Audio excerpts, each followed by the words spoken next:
Hello दोस्तों, horror story FM YouTube channel में आप लोगों का स्वागत है। अगर आपको भूत प्रेतों की सच्ची डरावनी कहानियां सुनना पसंद है तो जल्दी से मेरे इस चैनल को सब्सक्राइब कर लीजिए। हम हर रोज आपके लिए एक डरावनी कहानी लेकर आते हैं और आज फिर से हम लेकर आए हैं आपके लिए एक बहुत ही डरावनी कहानी। तो इसे खुद भी सुनिए और दूसरों के साथ भी शेयर कीजिए और मजा लीजिए इस सच्ची डरावनी कहानियों का। तो चलिए बढ़ते हैं आज की डरावनी कहानी की तरफ। पूजा और रवि पिछले 4 सालों से रिलेशनशिप में थे। वो एक दूसरे से बहुत प्यार करते थे। उन्हें एक दूसरे के साथ टाइम स्पेंड करना, घूमना फिरना, मूवीज देखना बहुत अच्छा लगता था। वो दोनों अपनी जिंदगी में बहुत खुश थे। एक दिन रवि ने पूजा को सरप्राइज देने के लिए डिनर के लिए बाहर बुलाया और रेस्टोरेंट में सबके सामने उसको शादी के लिए प्रपोज कर दिया। रवि के प्रपोज करते ही पूजा ने मुस्कुराते हुए रवि का प्रपोज एक्सेप्ट कर लिया और अपना हाथ उसके आगे कर दिया। और जैसे ही रवि ने पूजा की उंगली में अंगूठी डाली तो उंगली में अंगूठी पड़ते ही पूजा को कुछ अजीब सा महसूस होने लगा था। उसको ये एहसास हो ही रहा था कि तभी रवि ने उसे अपने गले से लगा लिया और उसका ध्यान भटक गया। अगली ही रात रवि अपनी गाड़ी से पूजा से मिलने के लिए जा रहा था और तभी उसको रास्ते में अचानक से एक बहुत ही भयानक चुड़ैल नजर आई। वो चुड़ैल एकदम से रवि की गाड़ी के सामने आ गई। उसका चेहरा इतना भयानक था कि उसे देखते ही रवि की गाड़ी लड़खड़ा गई और रवि का एक्सीडेंट हो गया और वो बेहोश हो गया। और जब दूसरे दिन उसको होश आया तो वो हॉस्पिटल में था। उसने जल्दी से अपना मोबाइल चेक किया तो मोबाइल पर पूजा का वॉइस नोट आया हुआ था। रवि उसी टाइम हॉस्पिटल से डिस्चार्ज होकर पूजा के घर पर पहुंच गया। दरवाजे पर लॉक लगा हुआ था और उसको पड़ोसियों से पता चला कि पूजा ये फ्लाइट खाली कर कर जहां से जा चुकी है। उसी रात तकरीबन 10 बजे पूजा एक सुनसान बस स्टॉप पर अकेली खड़ी हुई थी। उस बस स्टॉप के पास से एक रोहन नाम का लड़का गुजर रहा था। तभी उसकी नजर पूजा पर पड़ी। लाल साड़ी में चमकता हुआ उसका गोरा बदन, उसकी खुली हुई जुल्फें, होठों पर रेड लिपस्टिक। ठंडी कोरी रात में किसी भी मर्द को उसके लिए पागल कर देने के लिए ये सब कुछ काफी था। रोहन ने ऊपर से नीचे तक पूजा को देखा और अपनी बाइक सीधा उसके सामने रोक दी। और तभी पूजा ने रोहन से कहा, आप मुझे इस तरह क्यों देख रहे हैं? तो रोहन ने कहा, आप यहाँ किस लिए खड़ी हैं? तो पूजा ने कहा, मैं एक चुड़ैल हूँ और अपने शिकार का इंतजार कर रही हूँ। पूजा की ये बातें सुनकर रोहन हंसने लगा और कहा, अगर आप जहाँ पर बस के इंतजार में खड़ी हैं तो मैं आपको बता दूं, इस बस स्टॉप में लास्ट बस 9 बजे रुकती है। अब जहाँ सुबह तक कोई भी बस नहीं आने वाली। रोहन की ये बात सुनते ही पूजा ने कहा कि अगर ऐसा है तो प्लीज आप ही मुझे लिफ्ट दे दीजिए। पूजा की ये बात सुनते ही रोहन मन में मुस्कुराने लगा और पूजा रोहन के पीछे बैठ गई और वो बाइक से जाने लगे। और रोहन पूजा से पूछता है कि आपका नाम क्या है। और तभी पूजा रोहन को बताती है कि मेरा नाम पूजा है। और रोहन से भी उसका नाम पूछती है और रोहन ने बताया कि मेरा नाम रोहन है। पूजा ने उसकी कमर पर अपने हाथ डाला। उसके हाथ डालते ही अचानक से एक तेज सी बिजली कड़की। मौसम बहुत खराब होने लगा और तभी रोहन को एक भयानक हंसी सुनाई दी। रोहन ने पूजा से कहा, ये आवाज कैसी है? और तभी अचानक से जोर की बारिश शुरू हो गई। बारिश को देखते ही रोहन ने पूजा से कहा कि बारिश रुकने तक हम साइड पर रुक जाते हैं। मगर पूजा ने कहा, नहीं, मेरा घर पास ही है, आप बस चलते रहिए। और रोहन ने पूजा के इतना कहते ही अपनी बाइक की स्पीड बढ़ा दी और कुछ ही मिनटों में पूजा का घर भी आ गया।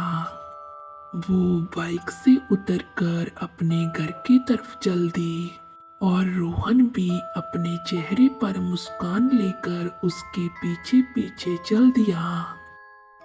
पूजा ने रोहन से कहा कि आप चिमनी के पास बैठिए, मैं दूसरे कमरे से जलाने के लिए लकड़ियां लेकर आती हूँ। ये कहकर वो दूसरे कमरे में चली गई। रोहन चिमनी की तरफ बढ़ रहा था और तभी अचानक से उसे महसूस हुआ कि कोई उसके पीछे है। उसने जल्दी से पलट कर देखा तो वहां पर एक भयानक डायन खड़ी हुई थी। उस डायन को देखते ही रोहन जोर जोर से चिल्लाने लगा और वो तेजी से पूजा के पास भागा। उसे इस हालत में देखकर पूजा ने रोहन से कहा, क्या हुआ? रोहन ने बताया कि वहां उस कमरे में उसने बस इतना ही कहा था। और तभी रोहन की नजर चमकते हुए बदन पर पड़ी और वो सब कुछ भूल गया। और पूजा फिर उसको अपने कमरे में ले गई और टावल से उसका सर पोंछने लगी। रोहन ने उसके कमर में हाथ डालकर उसको अपने करीब खींच लिया और पूजा से कहा, आज की ठंडी रात मुझे तुमसे दूर रहने की इजाजत नहीं दे रही। और पूजा ने कहा, मैं इस तरह आपके करीब नहीं आ सकती। अगर आप मुझसे शादी कर लेते हैं तो मुझे आपकी पत्नी बनकर आपकी हो जाने में कोई तकलीफ नहीं होगी। ये कहकर पूजा रोहन के सामने एक सिंदूर की डिबिया ले आई। रोहन ने देर ना करते हुए पूजा की मांग भर दी और पूजा से कहने लगा, अब तो ठीक है ना? और वो फिर उसके करीब चला गया। अगले ही पल दोनों बिस्तर पर एक दूसरे के साथ थे। वो प्यार भरे कुछ लम्हे गुजारने के बाद अचानक से कमरे की लाइट बंद चालू हो रही थी। ये देखकर रोहन ने पूजा से पूछा, ये क्या हो रहा है?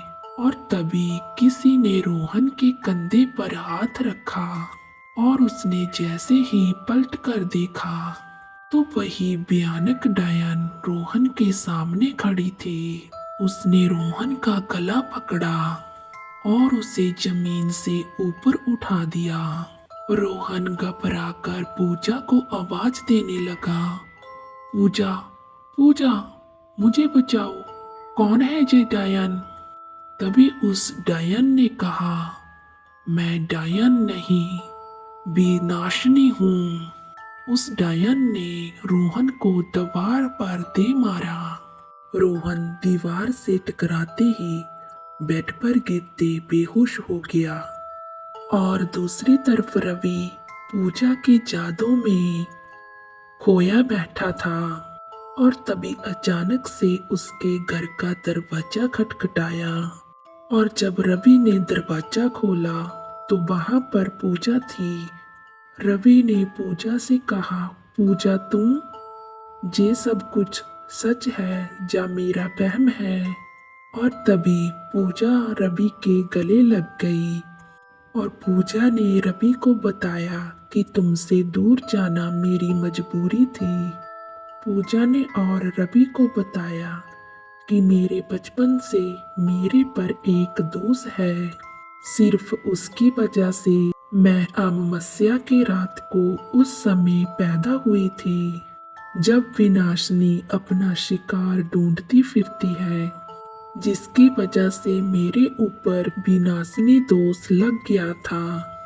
मैं जिस किसी लड़के से शादी करूंगी तो हम दोनों के विनाशिनी आसपास ही रहेगी और कुछ ही दिनों के बाद वो उसको मार डालेगी। ऐसा सिर्फ एक बार नहीं होगा, चाहे मैं जिंदगी भर शादी करती रहूं, वो मेरे हर पति को मार डालेगी। और फिर रवि पूजा को कहता है कि तुमसे शादी करने के बाद मैं 2 दिन भी तुम्हारे साथ खुशी से गुजार लूं तो मुझे मरने का गम नहीं होगा। मैं मर सकता हूँ मगर तुमसे दूर नहीं हो सकता।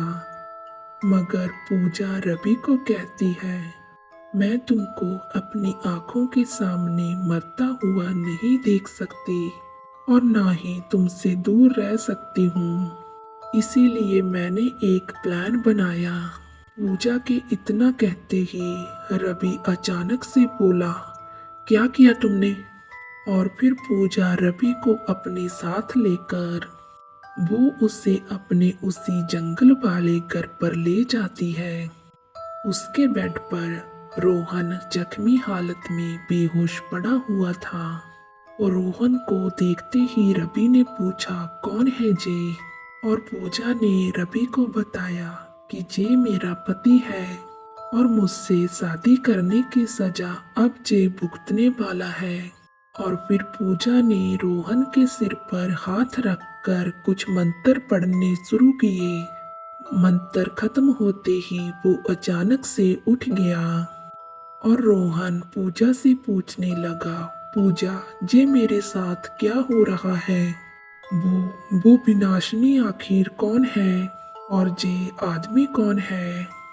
पूजा रोहन की किसी भी बात का कोई भी जवाब नहीं दे रही थी और बस अपनी आंखें बंद कर मंत्र पढ़े जा रही थी। और जब उसने अपनी आंखें खोली वो पूरी तरह से काली हो चुकी थी। उसकी आंखों को देखकर रोहन और रवि दोनों चौंक गए और तभी अचानक से पूजा के हाथों के नाखून लंबे लंबे होने लगे और पूजा ने अपने नाखूनों से रोहन के पेट को फाड़ डाला। ये सब कुछ देखकर रवि के पैरों तले से जमीन ही खिसक गई। उसको समझ नहीं आ रहा था कि अब वो क्या करे। और तभी पूजा जोर से चिल्लाने लगी। पूजा के जोर जोर से चिल्लाते ही पूजा के शरीर से विनाशिनी का साया निकलकर गायब होता नजर आया। ये सब कुछ रवि अपनी आंखों से देख रहा था और पूजा ने रवि को बताया, मेरे ऊपर ये दोस्त तभी खत्म हो सकता था कि अगर खुद मैं विनाशिनी को अपने शरीर में बुलाकर अपने हाथों से अपनी पति की हत्या कर दूं। इसीलिए मैंने ये सब किया। मैं अब एक खूनी बन चुकी हूँ। मैं अब एक ऐसी औरत बन चुकी हूँ जिसने एक लड़के से शादी करके उसको खत्म कर दिया।